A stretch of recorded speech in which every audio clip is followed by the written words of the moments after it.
Looks like they finally gave up. Don't start celebrating yet. We're leaking fuel. Damn it. Tank shot up.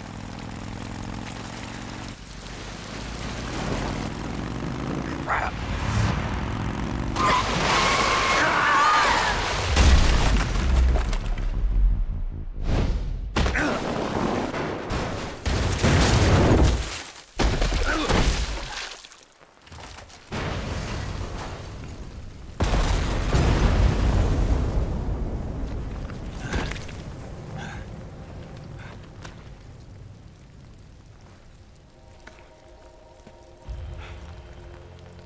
Eva! I'm over here.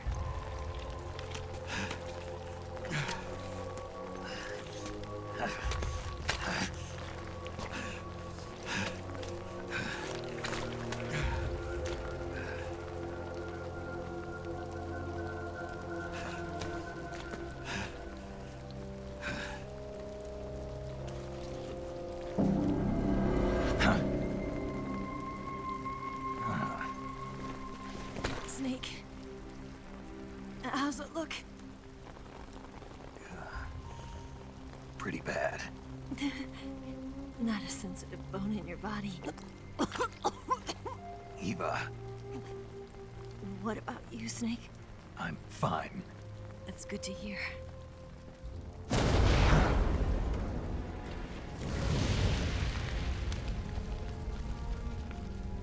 We have to get away from here, Eva. Let's go. Leave me. Eva! The boss is waiting for you. You have to go. Give me a gun. No, we're getting out of here. We're still far away from the lake. I'll never make it. I can't believe this. Uh-huh. I never thought I'd see you act this weak. What do you mean? Listen to me, Eva. We're doing this together. No, you... Eva, I need you.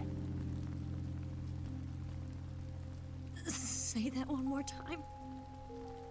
I need you. I can't fly the wig by myself.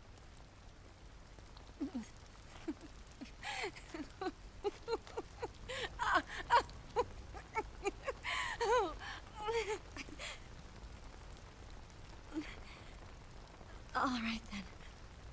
I guess I'd better help you out.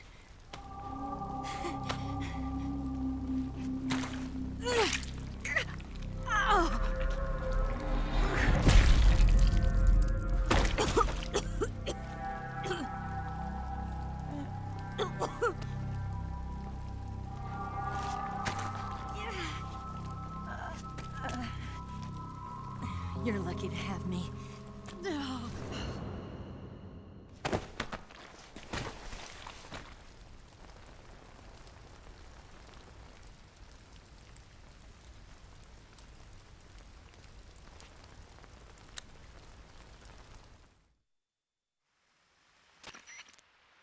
Snake, can you hear me? Paramedic, thank God. Eva's been seriously hurt. So have you. Luckily, I think her organs are all intact, but... Calm down, Snake. Calm down. You'll both be fine as long as you get the proper emergency treatment. But you're the only one who can do this. Understand? So you've got to calm down. Right. Okay. Okay. Now let's open up the survival viewer and treat the injury. Do you have supplies with you? I'm running kind of short. Then by switching the survival viewer over to Eva, you can treat her wounds too. Now get to work. Oh, and Snake, I'm pretty sure you know this already, but if you don't have enough supplies for the both of you, your wounds come first. Huh? Do you get my meaning, Snake? You've still got a mission to complete. Yeah. I know what I have to do. Snake?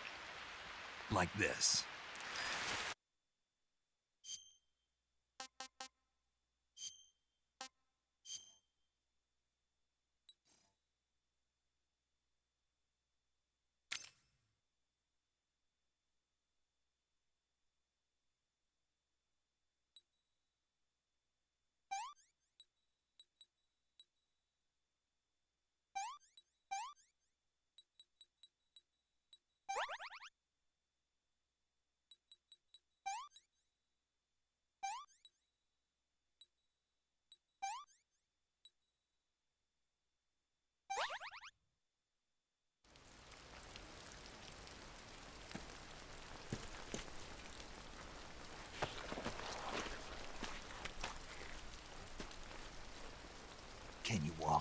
Yeah, I think so.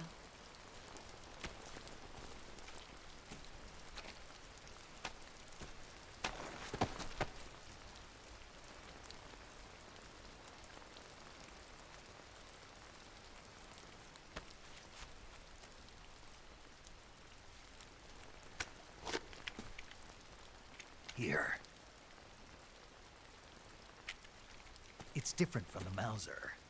When you're using a two-hand grip, you have to be careful where you put your hands or your fingers will get burned by the exhaust gas from the cylinder gap.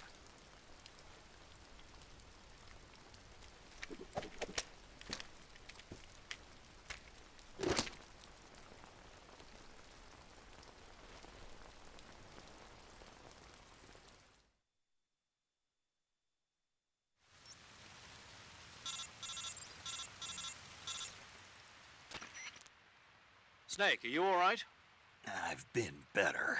What about Eva? I healed her up. She can manage. Good. Snake, you'll take the lead and break through the enemy's line of defense. Eva will ordinarily be following behind you. If you lie on your belly, she'll lie down as well. If you slip and fall off a cliff, she'll follow right behind. You can call out to Eva by pressing the action button. Head to the lake along with Eva.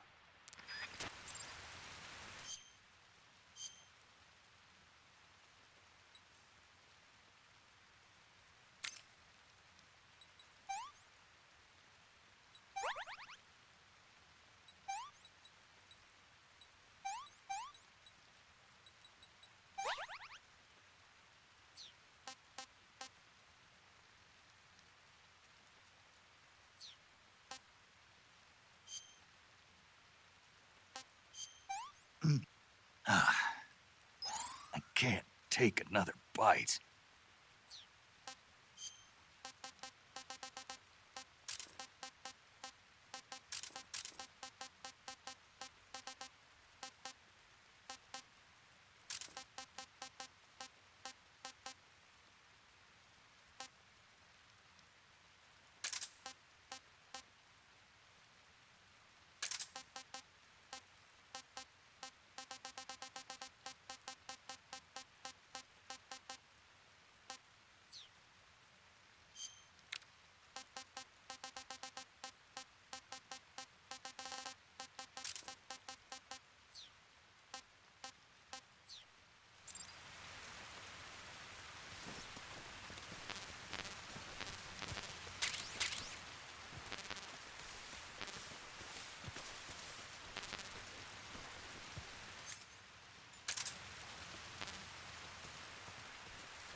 You going to save? Good luck. Thanks.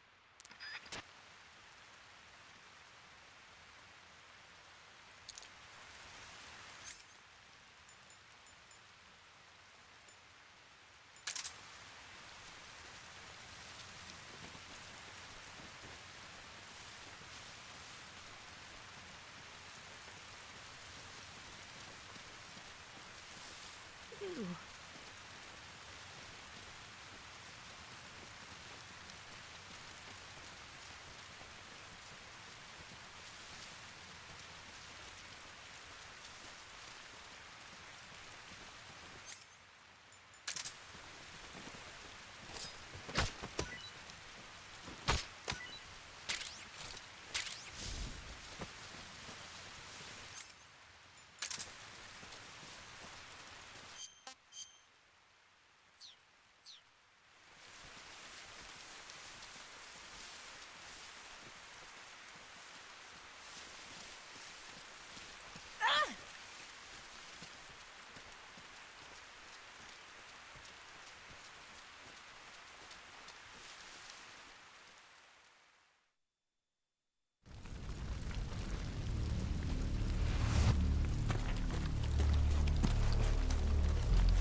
This tastes like crap.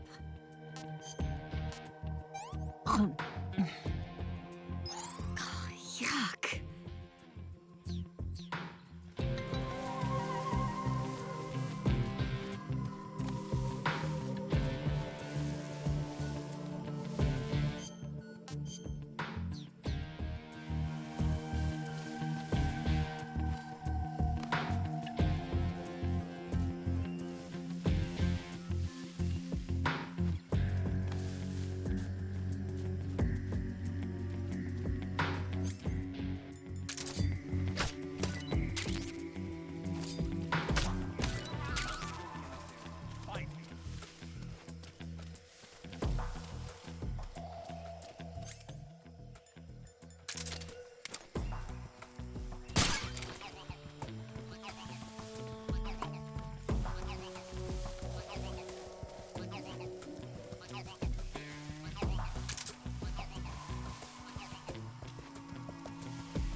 Snake, the lake is just over that cliff.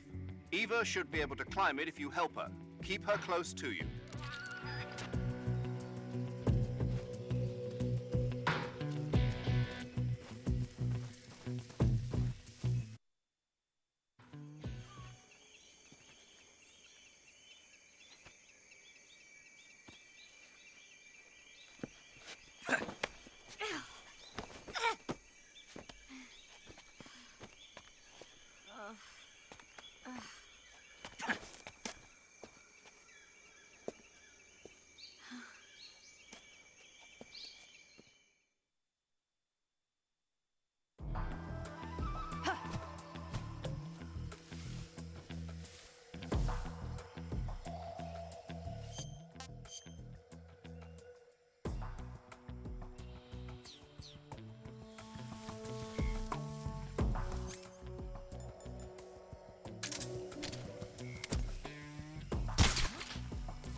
I'm so hungry.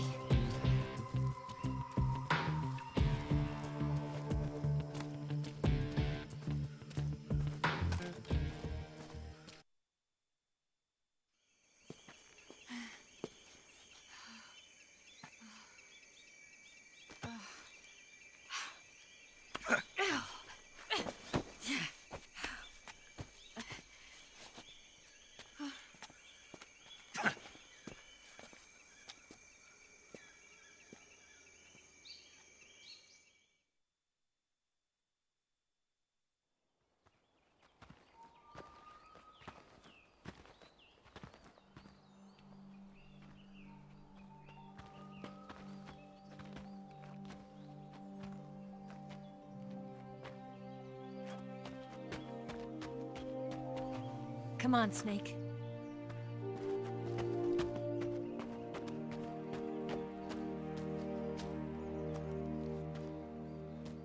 We made it. We made it. Over there.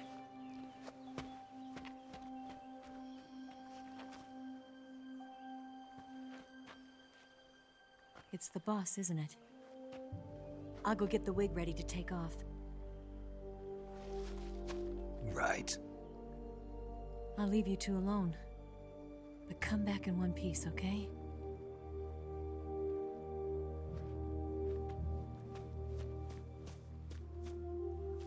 Promise me!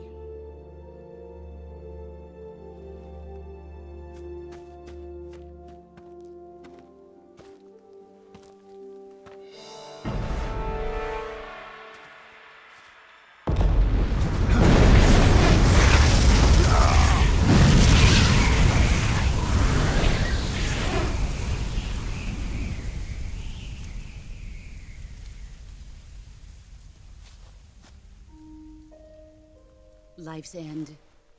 Isn't it beautiful? It's almost tragic. When life ends, it gives off a final lingering aroma. Light is but a farewell gift from the darkness to those on their way to die. I've been waiting, Snake, for a long time. Waiting for your birth, your growth, and the finality of today. Boss. Why are you doing this? Why? To make the world one again. The world used to be whole. But with the end of the Second World War, the philosophers began to fight amongst themselves, and the world was torn apart. The Cobras, my comrades who trained and fought alongside me, were torn apart as well. The foibles of politics and the march of time can turn friends into enemies just as easily as the wind changes. Ridiculous, isn't it? Yesterday's ally becomes today's opposition, and this Cold War? Think back. When I was leading the Cobras, America and Russia were fighting together. Now, consider whether America and Russia will still be enemies in the 21st century. Somehow I doubt it. Enemies change along with the times, the flow of the ages, and we soldiers are forced to play along. I didn't raise you and shape you into the man you are today just so we could face each other in battle. A soldier's skills aren't meant to be used to hurt friends. So then what is an enemy? Is there such a thing as an absolute timeless enemy? There is no such thing, and never has been. And the reason is that our enemies are human beings like us. They can only be our enemies in relative terms. The world must be made whole again. The philosophers must be reunited. I will devote my skills to that purpose. And with the Colonel's money, I will achieve that end. Just as I once created the Cobras. They are my family. I may no longer be able to bear children, but I still have a family. It was November 1st, 1951. I was in the Nevada desert participating in atomic testing. The name Nevada is derived from Spanish, covered in snow, white as snow. And snow is exactly what I saw in that Nevada desert. It froze my blood white. Snake, you were an atomic test subject, weren't you? On Bikini Atoll. That's part of the reason I was drawn to you. You and I are alike. We're both slowly being eaten away by the karma of others. We'll never have the chance to die peacefully of old age. We have no tomorrow. But we can still have hope for the future. In 1960, I saw a vision of the ideal future from space. 3 years earlier, the Soviet Union had succeeded in launching Sputnik, the first man-made satellite in history, into orbit. This came as a huge shock to the United States.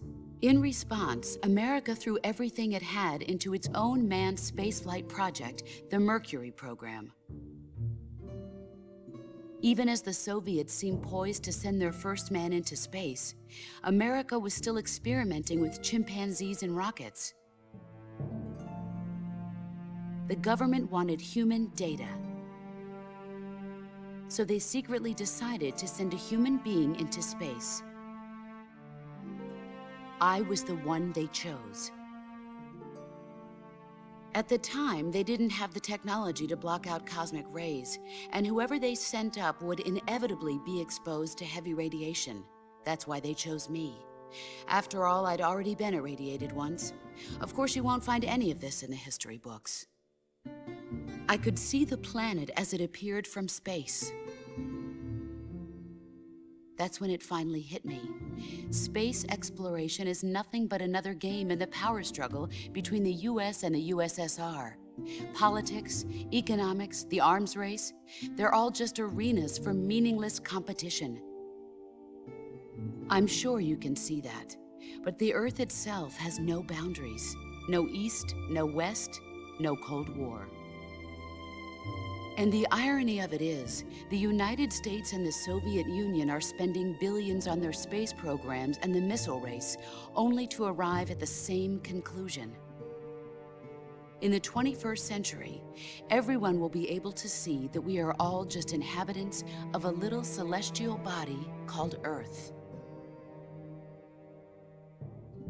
A world without communism or capitalism, that is the world I wanted to see.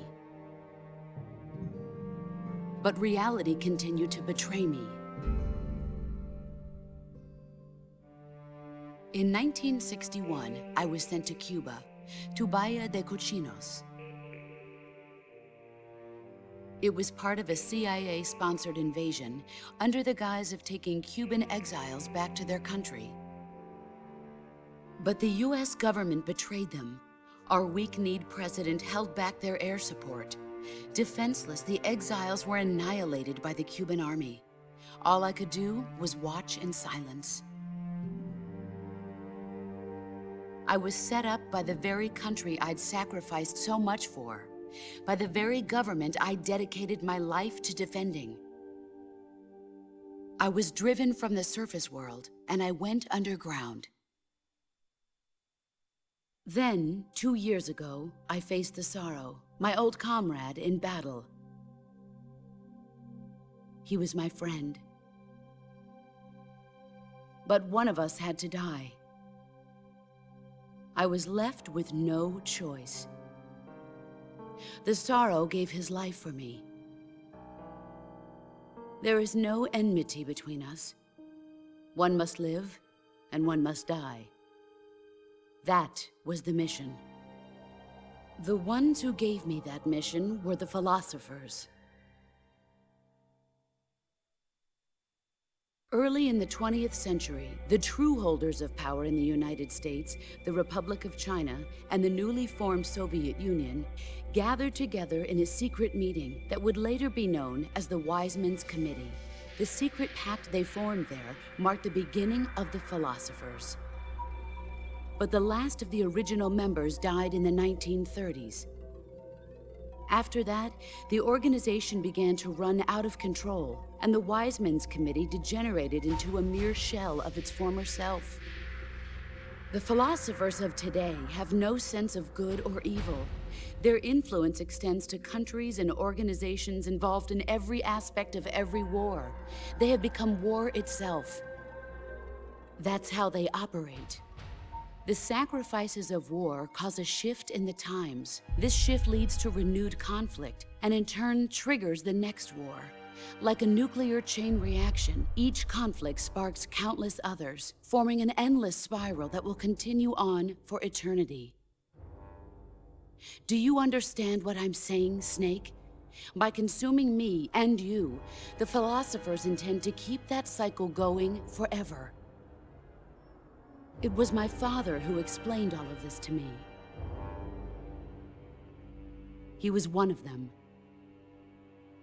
You see, I am the last remaining child of the philosophers. But after he revealed the truth, my father was killed by that same shapeless, formless organization. And my father isn't the only thing the philosophers have taken from me. In June of 1944, the Cobras and I took part in the landing at Normandy. We'd been given a top-secret mission to locate and destroy enemy V-2 rocket installations. I was pregnant at the time.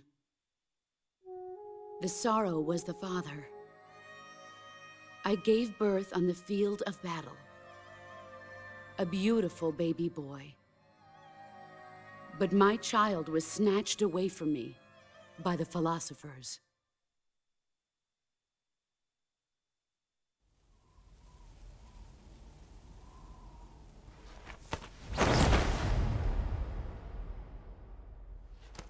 Look at this scar.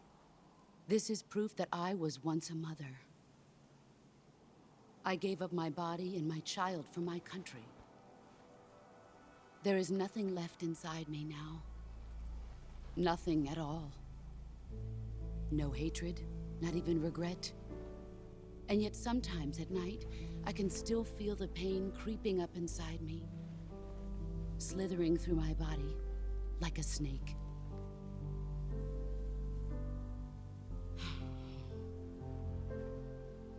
I've never talked this much about myself before. Thanks. Thanks for listening to me.